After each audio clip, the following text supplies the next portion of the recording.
লা ইলাহা ইল্লাল্লাহু মুহাম্মাদুর রাসূলুল্লাহ সাল্লাল্লাহু আলাইহি ওয়াসাল্লাম। বাবার বয়সের মুরব্বিয়ানে এজাম, দিনদার ইমানদার যুবক ভাইয়েরা, পর্দার আড়ালের মা ও বোনেরা, সকলের প্রতি আমার সালাম। আসসালামু আলাইকুম ওয়া রাহমাতুল্লাহ। ওয়া আলাইকুম আসসালাম ওয়া রাহমাতুল্লাহি ওয়া বারাকাতুহু। একটা বাস্তব ঘটনায় চলুন, ইরাকের ঘটনা। ইসলামের বহু ঘটনা ইরাকে ঘটেছে। একটা যুবক মুসলমান, কিন্তু গরিব ছিল। গরিব হলে কি হবে, সে সংসার চালানোর জন্য রোজগারের পথ ছিল তার। ইতিহাস লেখে জুতা সেলাই করত। এর চেয়ে দুর্বল তো আর কাজ নাই। মুসলমান জুতা সেলাই করে, আল্লাহর বান্দা আব্দুল্লাহ জুতা সেলাই করে সারাদিন পয়সা যা রোজগার হয়, সন্ধ্যার সময় প্রয়োজনীয় পয়সা আলাদা করে, আর জুতা সেলাইয়ের পয়সার থেকে 1 আনা 2 আনা করে আলাদা করে রাখে। উদ্দেশ্য হলো এই পয়সাটা যেদিন জমা হবে আমি মক্কার মদিনায় যাব, আল্লাহ রাসূল খুশি করব। 1 আনা 2 আনা পয়সা করে জুতা সেলাইয়ের পয়সার থেকে জমাইতেছে। এখানে দাঁড়ায়া একজন মানুষ বলতে পারবেননি যে আমিও আমার রোজগারের পয়সার থেকে মাসে 50 টাকা করে জমাইতেছি, মক্কার মদিনায় যাইতাম। একজনও পারবেন না। যাই হোক, ওই আল্লাহ রাসূল খুশি করার উদ্দেশ্যে জুতা সেলাই করার পয়সার থেকে 2 আনা 1 আনা করে জমাইতে জমাইতে জমাইতে জমাইতে ইরাকের ইতিহাস অনেক বৎসরে টাকাগুলো জমা হয়েছে। একদিন গনে দেখে অনেক টাকা, অনেক কত যে লাগে হজে যাইতে সে তো জানে না। এবছর যারা হজে যাবে তাদের বাড়িতে গিয়ে জিজ্ঞেস করতেছেন, আপনারা কি হজে যাবেন? কত টাকা লাগে হজে গেলে? যেমন এখন হজে যাইলে যারা নেয় হজে কাফেলা, মুআল্লিমদেরকে জিজ্ঞেস করলে যেমন বলে 2,20,000, তখন যা লাগতো তা হিসাব বললে, হিসাব করে দেখে এই টাকা হয়ে গেছে। বলতেছে, চাচা আমারে হজে নিবেন? বলছে, বাবা তুমি তো গরিব মানুষ, কি করে যাইবা? বলছে, চাচা আমি জুতা সেলাই করে 2 আনা 1 আনা করে জমাইতে জমাইতে হজের টাকা জমা হয়েছে। তাহলে একটা তারিখ শোনাইলেন, ওই তারিখে আমরা যাব, তুমি রওনা হয়েও। এই তারিখ যেদিন শুনলো তার মনে খুশি, আমার মতো ব্যক্তি মক্কা মদিনায় যাব, আল্লাহ রাসূল খুশি করার কাজে যাব। খুশিতে সারাদিন এদিন কাজ করে নাই, অর্ধেক দিন কাজ করে বিকালবেলা বাড়িতে যাইতেছে গা, খুশি, মনটার মধ্যে আনন্দ। কিন্তু রাস্তার কিনারে দেখে একটা বুরগা পরিহিত মহিলা মরা দুম্বার গোশত কাইটা ব্যাগে ভরতেছে। উনি দেখতেছে আশ্চর্য, মরা দুম্বার গোশত মহিলা কাটতেছে, এ কি আবার বাজারে বিক্রি টিক্রি করে কিনা, একটু খেয়াল রাখি। দেখে এক ব্যাগ গোশত নিয়ে রওনা হয়েছে, যাইতেছে, পিছে পিছে নজর রাখছে। দেখে একটা বাড়ির ভিতরে ঢুকছে, বাড়ির গেটে দাঁড়ায় রয়েছে আব্দুল্লাহ। কিছুক্ষণ পর ছোট্ট একটা মেয়ে বাহির হলো, জিজ্ঞেস করলো, মা এই বাড়িটা কি তোমাদের? চাচা। একটা মহিলা গোশত নিয়ে ঢুকলো, মহিলাটা তোমার কি হয়? বলল, মহিলাটা আমার মা, আমার আম্মু। গোশত কি করতেছে? গোশত রান্না বসাইছে। বলো কি, এটা মরা দুম্বার গোশত রান্না বসাইছে কেন? মেয়েটা 2টা চোখের পানি গাল বেয়ে বেয়ে ছেড়ে দিছে। চাচা গো, আমরা খাবো। বলো কি, তোমরা মরা দুম্বার গোশত খাবে? চাচা আমরা অসহায়, আমরা গরিব, আমরা আওলাদে রাসূল, রাসূলের বংশের লোক, আমরা গরিব। আজকে 4-5 দিন পার হয়ে গেছে, আমাদের চুলায় আগুন জ্বলে না, আল্লাহু আকবার। না খাইয়া কষ্ট সহ্য করতে পারি না। মা কারো কাছে হাত পাতে না, কারণ রাসূলের বংশের হাত পাতা ভিক্ষা করা জায়েজ নাই, বংশের কলঙ্ক। তা না করে আমার মা মরা দুম্বার গোশত আইনা রান্না বসাইছে, আমাদেরকে খাওয়াবে, আমরা খেতে পারবো, আপনারা খেতে পারবেন না। আব্দুল্লাহ নিজেকে নিজে প্রশ্ন করলেন, ও আব্দুল্লাহ, মক্কা মদিনায় যাওয়ার জন্য কত টাকা জমা করেছোস? আওলাদে রাসূল না খাইয়া মরা দুম্বার গোশত খাইতে যাচ্ছে। আরে আব্দুল্লাহ বল, আওলাদে রাসূলের পক্ষে যাবি না মক্কা মদিনায় যাবি? নিজেকে নিজে প্রশ্ন করলে জবাব আসছে তার মন থেকে, না না, মক্কা মদিনায় যাব না, হজ করতেও যাব না, সবগুলো টাকা আওলাদে রাসূলের বাড়িতে হাদিয়া স্বরূপ পাঠাইয়া দিয়েছে। এইটুকুন কাজ করে হজে যাওয়া তার বন্ধ হয়ে গেল। মনের কত আশা ছিল মক্কা মদিনা যাবে, কিন্তু মক্কা মদিনা আর যাওয়া হলো না। আমার আল্লাহ যেন আব্দুল্লাহর এই কাজটুকুন যেন পছন্দ করে ফেলেছে। ইতিহাস লেখে ওই বছর 5 লক্ষ হাজি হজ করতে গিয়েছিল। কয় লক্ষ হাজি? 5 লক্ষ হাজি হজ করতে গিয়েছিল। কিন্তু যেদিন যাওয়ার তারিখ, ইরাকের হাজিরা তো যাবে, খবর দিলেন আব্দুল্লাহ আসো। আব্দুল্লাহ বলেন আমার টাকা খরচ হয়ে গেছে, আমি তো যাব না। বলো কি তুমি না বললে যাবি, এখন খরচ হয়ে গেছে, এ কি বলতেছো তুমি? এবার ডাকতেছে আব্দুল্লাহ তোমরা যাও, আমার আবার যদি পয়সা জমা করতে পারি আমরা যাব হজ করতে। সবাই চলে গেলেন ওই তারিখ মতো। আব্দুল্লাহ তো আর গেল না, হজ করতে গেলেন সবাই। মক্কা মদিনায় যেখানে যাওয়া দরকার সবাই উপস্থিত। মক্কাতে গিয়ে খানায় কাবা তওয়াফ করতে শুরু করলেন ইরাকের হাজি সকলে মিলে। এমন সময় দেখে ইরাকের হাজিরা খানায় কাবা তওয়াফ করতে গিয়ে দেখে সকলের আগে আগে আব্দুল্লাহ তওয়াফ করতেছে। আল্লাহু আকবার বলো। এই আল্লাহ কি আছে এখনো? তাহলে আমরা তো সেই আল্লাহর দরবারে 2টা দাবি পেশ করছি। মক্কা মদিনায় যে আল্লাহ, ইরাকে যে আল্লাহ, এই বাংলাদেশের 2500-এও সে আল্লাহ। কিন্তু বাসনটা হইতে হইব সেরকম, বেজাল মুক্ত বাসনটা নিয়ে বসেন।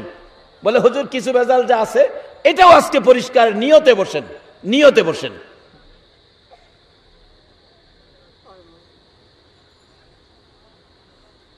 হাজিরা কয় হ্যাঁ কইলো আইতো না, অহন হ্যাঁ আমাদের আগে হস তওয়াফের কাজ করে। তওয়াফটা শেষ করে হেরে জিগামু। তওয়াফ শেষ করে দেখে আব্দুল্লাহ নাই। নামাজে দাঁড়াইছে, দেখে নামাজের আগের কাতারে আব্দুল্লাহ। নামাজও থেকে খালি চাইতে হ্যাঁ নামাজটা কোন সময় শেষ হইব, হ্যারে দৌড়মু। সালাম ফিরাইলে নাই। মদিনায় গেছে একই অবস্থা, নামাজের আগের কাতারে আব্দুল্লাহ। আচ্ছা এই অবস্থা হইলে কোন তো নামাজের খেল হইব না খালি হেরফাই খেল হইব? এমন কিছু মানুষ আছে না আমরা বাংলাদেশেও নামাজে ঘরে এই দিক সেদিক চা এরকম আছে না? আপনাদের এদিকে আছে কিনা জানি না। আমার একজন মুসল্লি আছে, এটা নামাজও থাকে ওই দিক সেদিক চা দেহে কাটিয়ে দেহে। তার জুতার লগে যদি কেউ জুতার হ্যাঁ এই দিন আর তার নামাজ ঠিক মতো হইতো না। তার জুতা নিয়ে কেউ নেগে খালি এইদিকে খেল। নামাজও থাকে একদিন কয় আমার জুতা নিয়ে না, আরেকদিন নামাজের ভিতরে বুঝি মুখের মধ্যে কফ জমছে, থুতু জমছে, কি করব? হ্যাঁ নামাজ লইয়াই বাইরে গেছে। মনে করছে নামাজ এভাবে দৈরা রাখার নাম বুঝি নামাজ, এটা লইয়া ওই বাইরে গেছে। বাইরে গিয়া কেশিয়া কুশিয়া যা আছে করে পরিষ্কার করে অনেকক্ষণ পরে খাতির জমাইছা আবার জামাতের লগে খারাইছে, নামাজ ছাড়ছে না। সরল মানুষ আর কি, আর তবু তো হ্যাঁ নামাজ পড়ে। আর আমরা তো বুদ্ধিমান হইয়াও অনেকে নামাজ পড়ি না। বাবারে কবরস্থানের কথা কি ভুলে গেছো? ওই যে আজকে কবরস্থানের নাম উপরে লেখা, নামাজ পড়লেও কবরস্থানে তোমার ঠিকানা, না পড়লেও কবরস্থানে তোমার ঠিকানা। এই চিন্তা পড়লে আগিলা মুরব্বীরা রাত্রে গুনগুনে একাংশে কি বলে, মিচামিচি কাটাইলাম জিন্দিগি। বলুন, মিছামিছি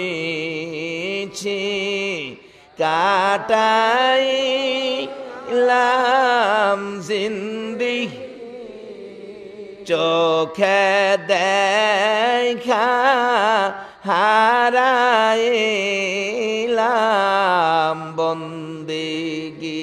হাইরে চোখে দেখা হারাইলাম বন কার বাবারে কার বাগা কারবা কি কার বাবারে কারবা কারবা অন্ধকার কবরে হবে বসতি। হাইরে অন্ধকার কবরে হবে এই দোনে মুসাফির খানা জানো না এই দুনিয়া মুসাফির খানা জানো কত মানুষ আইল গেল রইল না হাইরে কত মানুষ।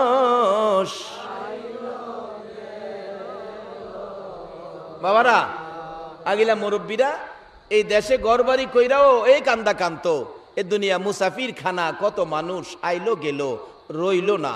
আসলে এই দেশে সিস্টেমটা ওই হলো মানুষ আসতে পারবে থাকতে পারবে না, থাকার কোনো সিস্টেম নাই, থাকার কোনো বিষয়ও নাই। তবে কয়দিন থাকবেন এই গ্যারান্টিও দিতে আর জাউন গাছে লাগবো এটা যে রাইট একটা বাস্তবতায় যান। আপনার এখানে মাশাআল্লাহ হাজার হাজার মানুষ, আপনাদের মধ্যে আমার একজন 150 বছর বয়সের একজন মুরব্বী দেন তো আমার পাশে বসাবো। 150 বছর বয়সের একজন মুরব্বী দেন। 150 বছর বয়সের একজন মুরব্বী দেন না? নাই, এটা কইবেন তো যে নাই। 150 বছর বয়সের মুরব্বী আছে? আচ্ছা একদিন কি তারা ছিল না? কিন্তু এখন নাই, তাহলে বুঝাইলো থাকার সুবিধা এই দেশে নাই। 100 বছর এই দেশে থাকবেন এই গ্যারান্টি আপনারা কে কে দিবেন দেন তো? এটাও নাই। তাহলে মাইনা নেন মুরব্বীরা যে কইতো এ দুনিয়া মুসাফির খানা, আমরা যেখানে আছি এটা মুসাফির খানা, এরপরের স্থানটাই কিন্তু কবরস্থান, যেই কবরে কেউ যাবে না। যত আপন এদেশে আপনি যাকেই বানান না কেন, যার জন্য রক্ত পানি করে রোজগার করে সন্তানাদি বিবি বাচ্চা লালন পালন করতেছেন, কিন্তু কবরে যাওয়ার কেউ আপনার। তাইলে আমরা কি নিব কবরে? আজকের মাহফিল থেকে রোজগার করব। তাই বলতেছিলাম দুইটা দাবি আগে আদায় করি। বলে আদায় কিভাবে হবে? সেটাই ইরাকে গিয়েছিলাম।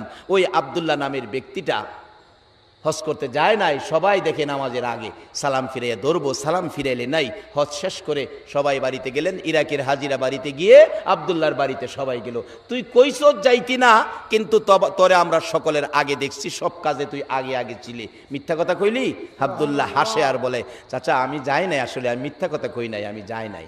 তাহলে আমরা দেখলাম কি দেখলাম? আমরা কি ভুল দেখলাম? এই টেনশন নিয়ে গেলেন সকল হাজিরা।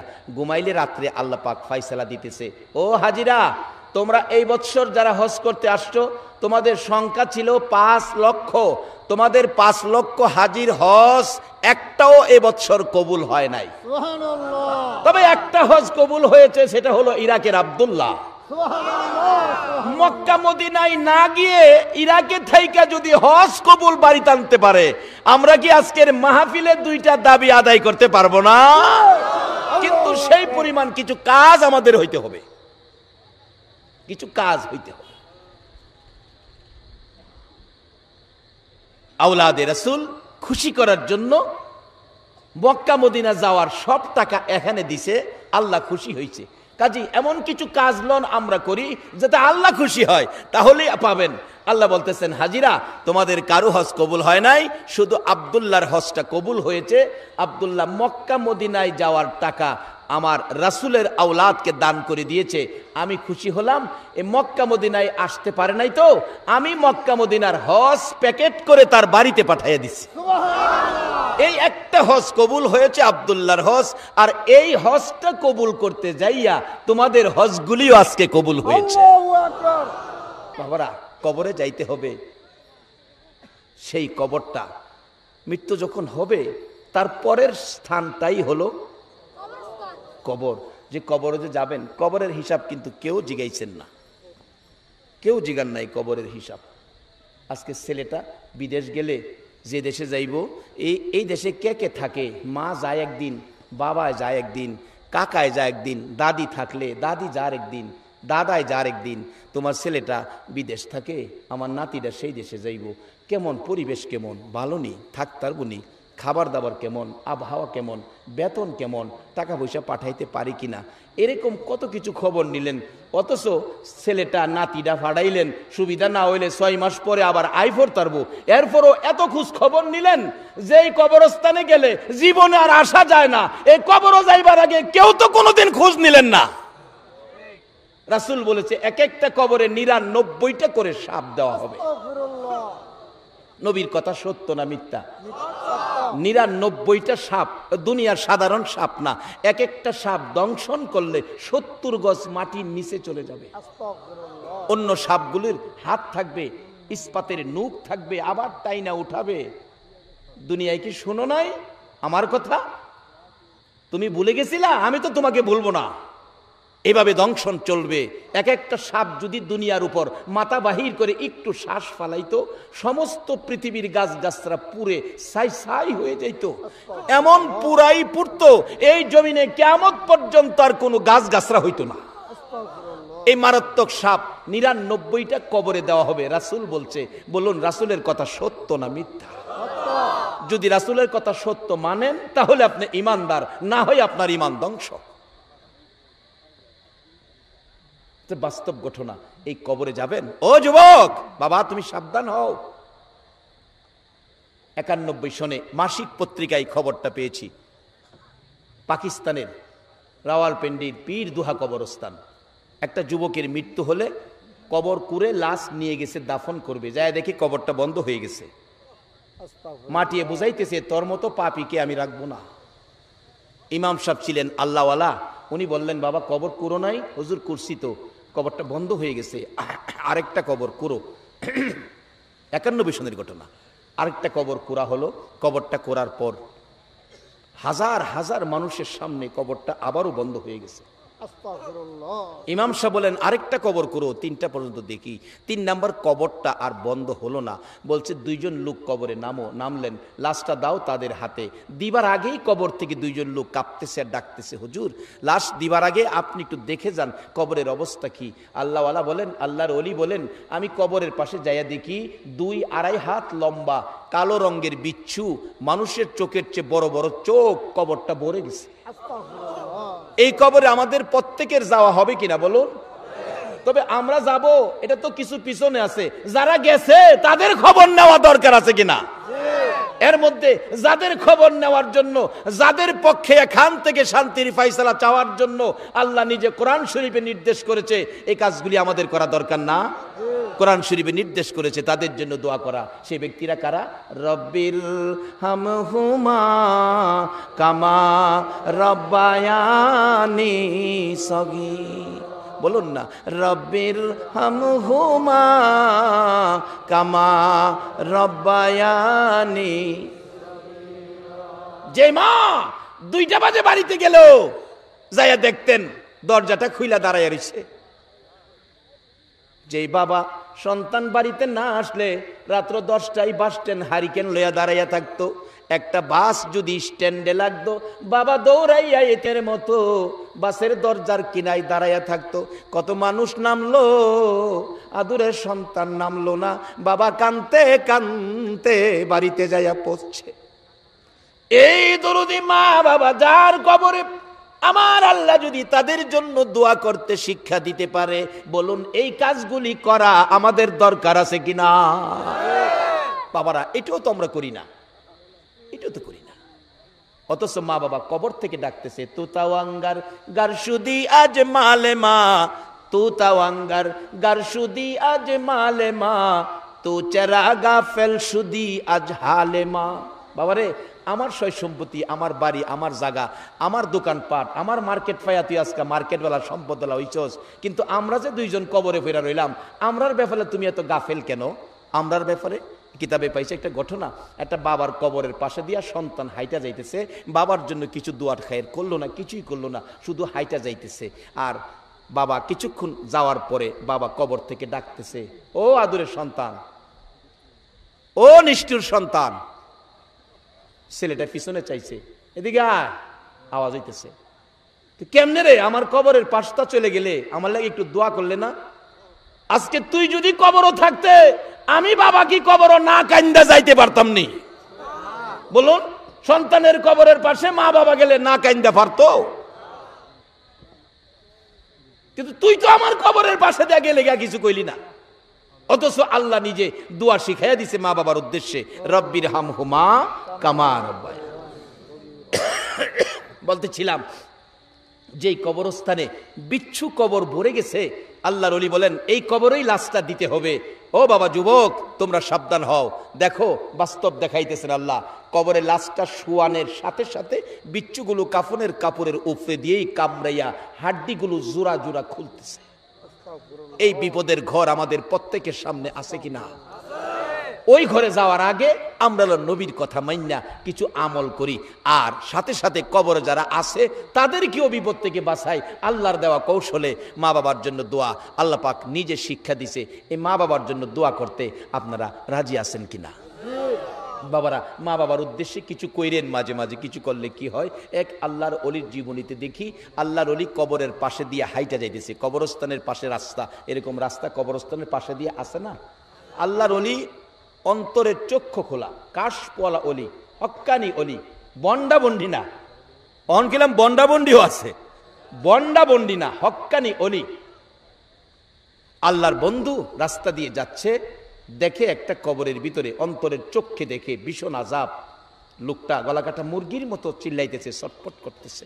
আল্লাহর ওলি বললেন, বাবা তোমার কি কেউ নাই আলী আওলাদ দুনিয়ায় তোমার জন্য কিছু করবে? লোকটা বলছে, হুজুর আমার কেউ নাই, আমার আগেই সব মারা গেছিল, সকলের পরে আমি মারা গেছি। একটা ছোট্ট বাচ্চা মেয়ে ছিল, মেয়েটা জানি কার বাড়িতে কাজ করে, গরিব মানুষ, কিছুই নাই সয় সম্পদ, বাচ্চা কার বাড়িতে জানি কাজ করে, এই মেয়েটাই শুধু ছিল, আর কেউ নাই। তো বাবা তোমার জন্য কিছু ক্ষয় খরচ করলে, দোয়া খায়ের করলে তো তোমার বিপদটা দূর হইতো। হুজুর কে করবে, আমার তো নাই কেউ, বাচ্চাটা তো এরকম বুঝেই না। আচ্ছা ঠিক আছে, তোমার বাচ্চার কাছে আমি যাই, একটু খোঁজ খবর নেই। আল্লাহর ওলি খবর নিয়ে বাচ্চাটারে বাইর করলেন, একজনের বাড়িতে থাকে। বাচ্চাটা কোথায়? বাচ্চাটা তো পুকুরে গোসল করতে গেছে, বাচ্চা মানুষ তো, গিয়া দেহে পুকুরের পানি বাচ্চাদেরকে নিয়ে খেলতেছে। ডাক দিলেন ইমুকের মেয়েকে, হুজুর আমি। বাবা তোমার বাবার কবরে তো ভীষণ আযাব হইতেছে। আযাবটা তো সবাই অনুভব করে, আযাবটা যে কষ্ট। মেয়েটা কাঁদতেছে পানির দ্বারায়, আল্লাহ আমার বাবার কবর আযাব, আমি কি করব হুজুর, আমি কি করতে পারি? বাবা তোমার বাবার আযাবের মুক্তির জন্য, নাজাতের জন্য কিছু ক্ষয় খরচ করো আল্লাহর রাস্তায়, দোয়া খায়ের হবে। বাবা আমার একটা পয়সাও নাই, 5টা পয়সাও নাই, আমার সম্পদও নাই, আমি আরেকজনের বাড়িতে থাকি, আমি কিভাবে খরচ করব, কই পাবো খরচের পয়সা? তবে আমার বাবার কবরের আযাব আমি যে সইতেও পারতেছি না, হুজুর আমি কি করব? অবশেষে বাচ্চা মেয়েটার ভিতরে আল্লাহ মনে হয় বুদ্ধি বিবেচনা বাড়াই দিছে, ডাকতেছে, হুজুর আপনার চেহারাই কয় আপনি আল্লাহওয়ালা, আল্লাহর বন্ধু হবেন, অলি হবেন, আপনি একটু সামনে আগান, পুকুরের পানির কিনারে আসেন, আমার কিছুই নাই, আমি এই পুকুরের পানি খরচ করে আপনার 2টা পায়ের দুলি সরাইয়া দেই, আপনি দোয়া করেন আল্লাহ যেন আমার বাবার কবরের আযাব সরাইয়া দেয়। এইভাবে মেয়েটা চোখের পানি ছেড়ে ছেড়ে কান্দে আর ডাকে, মাবুদ মাবুদ রে, আমার বাবার কবরে আযাব আমি কেমনে সইব গো, কিছুই নাই, খরচ করব বাবার জন্য, পুকুরের পানি খরচ করলাম। মেয়েরা সাধারণত মা বাবার জন্য মায়া বেশি, পুকুরের পানি খরচ করে তোমার ওলি, তোমার বন্ধু নাইবে নবী আলেমের পায়ের দুলি সরাইয়া দিলাম, তুমি আমার বাবার কবরের আযাব দয়া যদি হয় সরাইয়া দিও। এই বলে কাজটুকুন করে দিলেন। পয়সা নাই, গরিব মানুষ, আর যদি পয়সা থাকে, পয়সা যদি মা বাবার জন্য রোহের মাগফিরাতের উদ্দেশ্যে খরচ করা হয়, যাদের সই সম্পদ পয়সা আছে, বলুন আমার আল্লাহ তার চেয়ে আরো বেশি কবুল করবে কিনা? অবশেষে দেখা গেল আল্লাহর ওলি এই পায়ের পানি লইয়া আবার ফিরে যাচ্ছে কবরের পাশে দিয়া, যাইয়া দেখে তার বাবা জান্নাতের ফুলের বিছানায় আরামে ঘুমাইতেছে।